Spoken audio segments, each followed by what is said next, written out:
సినీ దర్శకుడు రామ్ గోపాల్ వర్మ పోలీసులకు దొరకడం లేదు. సోషల్ మీడియాలో మాత్రం యాక్టివ్గా ఉంటున్నారు. మీడియాలో ఇంటర్వ్యూలు ఇస్తున్నారు. మరోవైపు ఆర్జీవీ కోసం పోలీసులు గాలిస్తున్నారు. ఆర్జీవీ వ్యూహం పోలీసులకు సవాల్ విసురుతోంది. రామ్ గోపాల్ వర్మ ఎస్కేప్ ప్లాన్స్ సినిమాలను తలపిస్తున్నాయి. ఇదే అంశంపై మరింత సమాచారాన్ని మా ఏపీ ఇన్పుట్ ఎడిటర్ టీవీ రావు అందిస్తారు. టీవీ రావు, ఇంతకీ రామ్ గోపాల్ వర్మ ఎక్కడ?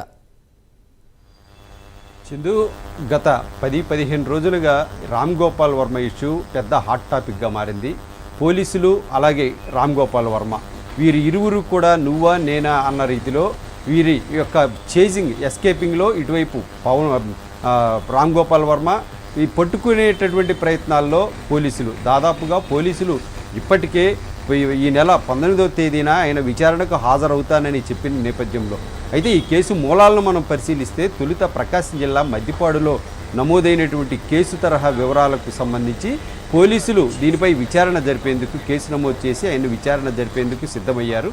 మరి ఈ నేపథ్యంలో తాను 4 రోజుల సమయం కావాలని ఈ నెల 15వ తేదీన ఆయన రిక్వెస్ట్ చేయడం జరిగింది పోలీసులకు. పోలీసులు అంతకుముందు ఆయన హైకోర్టును ఆశ్రయించారు. హైకోర్టును ఆశ్రయించి తనకు బెయిల్ ఇవ్వాలంటే బెయిల్ విషయం ఆ ప్రస్తావన తీసుకురాకుండా తొలుత పోలీసులు ఏదైతే తమకు సమయం కావాలి విచారణకు హాజరయ్యేందుకని కోర్టు ద్వారా వెళ్లే ప్రయత్నం చేస్తే కోర్టు అయితే కనుక సమయం ఇచ్చే విషయంలో పోలీసుల విజ్ఞతకే దాన్ని వదిలేసింది.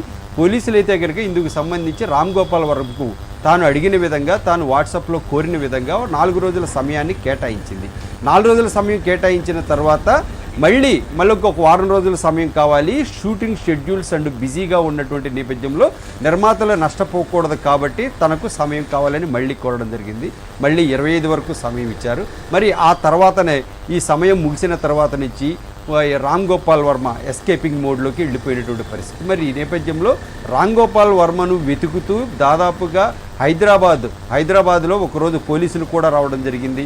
మరి అక్కడ చూస్తే హైదరాబాద్ తన డెన్లో ఎవరూ లేరని చెప్పేసి తిరిగి వెళ్ళడం జరిగింది. 24 గంటల పాటు అక్కడ పోలీసులు పడిగాపులు కాశారు. మరి ఇప్పుడు తాజాగా ఆయన టీవీల్లో అలాగే సోషల్ మీడియాల్లో పోస్టులు పెడుతూ ఇంటర్వ్యూలు ఇస్తూ తనదైనటువంటి శైలిలో పోలీసులపై వ్యంగ్యాస్త్రాలు సంధిస్తున్నారు. తాను ఏమీ ఏడుస్తూ మంచం కింద కూర్చోలేదు, ఏదైతే భయపడిపోలేదు, వణికిపోవటం లేదు అనే విధంగా తాను వ్యంగ్యాస్త్రాలు సంధించారు. మరి అంతేకాకుండా పోలీసులకు ఈ కేసుల్లో ఎందుకంత ఆతృత అంటూ కూడా తాను దాదాపుగా 10-15 పాయింట్లతో కూడినటువంటి పోస్టులు కూడా తను ట్వీట్ చేసుకోవడం జరిగింది. మరి ఈ నేపథ్యంలో పోలీసులు దాదాపుగా తను ఇతర రాష్ట్రాలకు కూడా కోయంబత్తూరు కూడా వెళ్ళినట్టుగా సమాచారం. అక్కడ ఉన్నటువంటి ఓ గెస్ట్ హౌస్లో ఫామ్ హౌస్లో తను తలదాచుకొని సేద తీరుతున్నారు అనేటటువంటి సమాచారం నేపథ్యంలో ఆయన అక్కడికి కూడా పోలీసులు అటువైపునకు కూడా వెళ్ళినటువంటి సమాచారం. మరి ఇదే విధంగా చాలా ప్రాంతాల్లో సినీ దర్శకులు తనకు అనుకూలంగా ఉండేటటువంటి సినీ దర్శకులు ఎవరెవరు ఉన్నారు అనేటువంటి దానిపై కూడా పెద్ద ఎత్తున వాళ్ళు సెర్చ్ చేశారు పోలీసులు. ఈ నేపథ్యంలోనే ఆయా ప్రాంతాలకు కూడా వెళ్తున్నా కూడా తాను ఎక్కడా కూడా చెక్కడు దొరకడు అన్న చందంగా ఎక్కడ కూడా కనిపించినటువంటి పరిస్థితి లేదు. మరి అంతేకాకుండా ఆయన చెప్పే వర్షన్ ఎలా ఉందంటే నిర్మాతలకి నష్టాలు రాకుండా ఉండడం కోసం సినిమాలు చేస్తున్నానంటున్నారు. ఒక్కొక్కసారి చెన్నైలో ఉన్నారంటున్నారు, ఒక్కొక్కసారి హైదరాబాద్లో ఉన్నట్లుగా చెప్తున్నారు. ఆయన వే ఆఫ్ వర్షన్ కూడా ఇప్పటికీ చేంజ్ అవ్వలేదు, అదే ఇదిగా మాట్లాడుతున్నారు పోలీసులు చెప్తున్నప్పటికీ కూడా. సో ఎలా చూడాలంటారు ఓవరాల్గా రామ్ గోపాల్ వర్మ చెప్తారా లేదా? చందు, ఇక్కడ రామ్ గోపాల్ వర్మ ఖచ్చితంగా వ్యూహం అవలంబిస్తున్నారని ఇక్కడ మనం భావించాలి.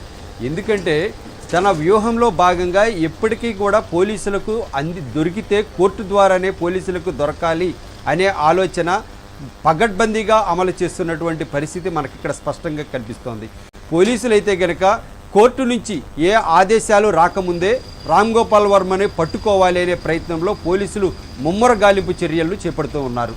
ఇటువైపు చూస్తే న్యాయస్థానం ద్వారానే నేను ముందు లోకం బయటకు రావాలి అనేటటువంటిది రామ్ గోపాల్ వర్మ వ్యూహం.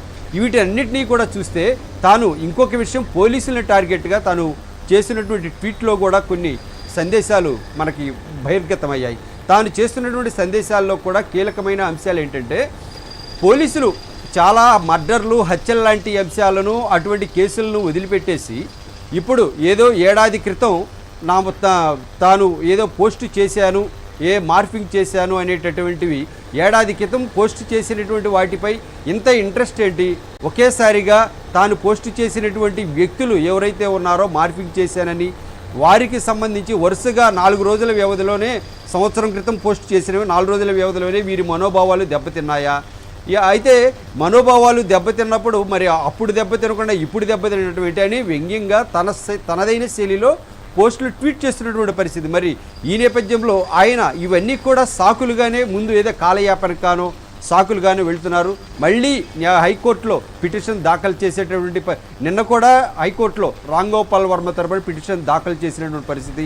మరి అమలాపురంలో కూడా కాపు సంఘం నేతలు కొంతమంది తన ఏదైతే కాపులకు సంబంధించి ఏదైతే పవన్ కళ్యాణ్ ఇటువైపు చంద్రబాబు నాయుడు ఇద్దరూ ఒక సమావేశం, ఒక భేటీ సందర్భంగా చేసినటువంటి పోస్ట్ కూడా అప్పట్లో వైరల్ అయింది. మరి అతను ఏకంగా కాపు సమాజం మీదే ఆయన కామెంట్లు చేయటం, పోస్టులు పెట్టడం జరిగింది. మరి దీనిపై కూడా ఇప్పుడు అమలాపురం పోలీస్ స్టేషన్ వేదికగా అక్కడ కూడా కేసు నమోదైంది. మరి వీటినన్నింటినీ గమనిస్తున్నటువంటి రామ్ గోపాల్ వర్మ లాయర్లు అయితే నిన్న కూడా పోస్ట్ చేశారు. రాష్ట్ర వ్యాప్తంగా అనేక చోట్ల కేసులు నమోదవుతున్నాయి కాబట్టి కేసులు ఇలా నమోదు కాకుండా ఏదైతే ఒకే అంశానికి సంబంధించి పలు చోట్ల కేసులు నమోదవడాన్ని ఇక్కడ తప్పు పట్టాలి, కోర్టు అందుకు అనుగుణంగా ఆదేశాలు ఇవ్వాలని పదే న్యాయస్థానాలను కూడా తమ లాయర్లు ఆశ్రయించడం జరుగుతోంది. మరి ఈ నేపథ్యంలో రామ్ గోపాల్ వర్మ వ్యూహం ఎంతవరకు ఫలిస్తుంది? పోలీసులు దూకుడు అంటే పోలీసులు ఎప్పటికీ వీరిని న్యాయస్థానం నుంచి ఆదేశాలు రాకముందే పోలీసులు పట్టుకుంటారా లేదా అనేది చూడాలి. ఇప్పుడు చిక్కడో దొరకడు అన్న చందంగా ఇటువైపు రామ్ గోపాల్ వర్మ ఉంటే ఖచ్చితంగా పట్టుకొని తీరాలి అనేటువంటి కాన్సెప్ట్లో పోలీసులు ఉన్నారు. మరి రాబోయే 2-3 రోజుల్లో వచ్చేటటువంటి డెవలప్మెంట్స్ ఎలా ఉంటాయో చూడాలి ఈ కేసుకు సంబంధించి. Chandu. Right TV Rao, thank you.